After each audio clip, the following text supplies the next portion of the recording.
The first memory I had, I suppose I was being wheeled in my pram by either my grandmother or my mother, and looking up at the tall trees at the Dagger Lane entrance. And those tall trees, the beech trees, are still there today. And they must be 200 years old, or getting on that way. And I've been under those trees, I've walked into the park thousands of times over my 83 years. No, it was great fun, and there used to be a lovely tea house in the middle of Dartmouth Park. Oh, and it was nice. It was a wooden building, and it was more or less octagonal shape. And it was lovely. It got a certain smell about it, and it was a lovely, comforting smell. It was really nice. Well, Dartmouth Park was obviously where I grew up, probably where I did some of my early courting. We used to play football a lot. I was a keen footballer, so I started playing football, schools football for the school at Guns Village. And we used to play along the other schools in West Bromwich, so Heathrings of Bell and John Bosco and Harville's Hawthorne and Hampstead, I think we used to play. In those days, no cars, it was a bus ride. You'd meet and get your bus and go. But certainly when I was a bit older, as I say, in the summer, they used to play pitch and putt in the school holidays. I remember going down the back of the park and we used to play pitch and putt. Early introduction to play golf, which I play golf a lot now. Hot summer's days, sort of in the paddling pool. First of all, when you were kids with your parents, because it was easy to get to. And then obviously when you're a bit older, you and your mates probably used to go, causing probably mayhem, but probably best left alone. And then obviously when I started playing football in my late teens, the King George V playing fields down the back was where I played a lot of football. It was never my home pitch, but certainly I think there used to be about 20 odd pitches down there, so generally speaking, several times a season you'd be playing down there. So yeah, lots of memories of Dartmouth Park. Oh yes, the bandstand, that was lovely. That was really nice, that bandstand. It was concave. That's concave, isn't it? That's the other cave, but that's concave. Yeah, concave. And it was great. It really was. I mean, it was ideal. They used to have bands there, and sometimes they used to have seats where you could just sit and listen, and other times you could dance there. And it was lovely. It really was. And then, of course, there was the boating pool, which was great, which was lovely. Yeah, as I say, until I fell in. And Roy used to take me on the pond as well. The wildlife has changed in the park because when you walked round the park pool, you wouldn't see any Canada geese. There were no Canada geese, no tufted ducks, no grey-crested grebe. There'd be common mallards, but in the spring you'd hear cuckoos calling, and in the meadow, which was full of buttercups in the late spring and hawthorn blossom, you'd hear the skylarks. And now sadly we've lost the skylarks in the valley.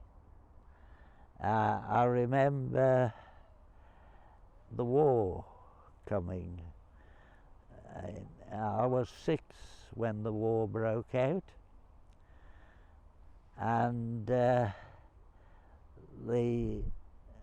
Royal Air Force moved in, and just here where we have our show, where the bandstand, the new bandstand is, they set up a sort of camp outside the old tea rooms, you see, and they had a barrage balloon. Flew the barrage balloon. They had another one just down in the valley there, and that was to keep the German aircraft so that they couldn't come down, because they supported a wire, you see, a strong cable, and we'd got a whole barrage of these balloons all over. You could see them as far as the eye could see, flying in the sky, and that prevented the German bombers from coming low down to bomb us, and that kept them up high. So in those days, when they were up high, they couldn't aim very well. And during the war, there was an air raid. We had a great many air raids. One of my school pals was killed in an air raid, and they dropped a stick of bombs, incendiary bombs, intended for West Bromwich. It would have destroyed a lot of West Bromwich. But God willing, the prevailing westerly wind was blowing, and as they had to drop them from a great height, it blew the bombs across the fields, and they landed harmlessly on the field. Time went, and of course we won the war. We had street celebrations, and I think we had a celebration. We had a bonfire in the park, probably, you know. I can remember the bowling green and playing bowls on the bowling green. I remember the old golf course over there, where the roads cut through, the spine road. Now, it took a bit of the park off. We lost a bit of the park with that spine road, and we lost part of the golf course. And you call that now, together with what I call Gypsy's Hollow, the Arboretum.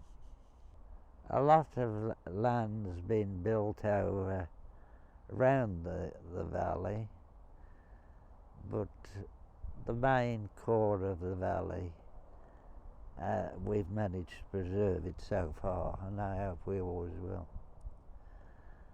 Because I know we need land for housing and so forth, but we also need it for leisure, for our own health. And Wordsworth said, "One impulse from a vernal wood will teach you more of man, of moral evil and of good, than all the sages can." And I would say a walk through a vernal wood will do you more good than all the doctors can.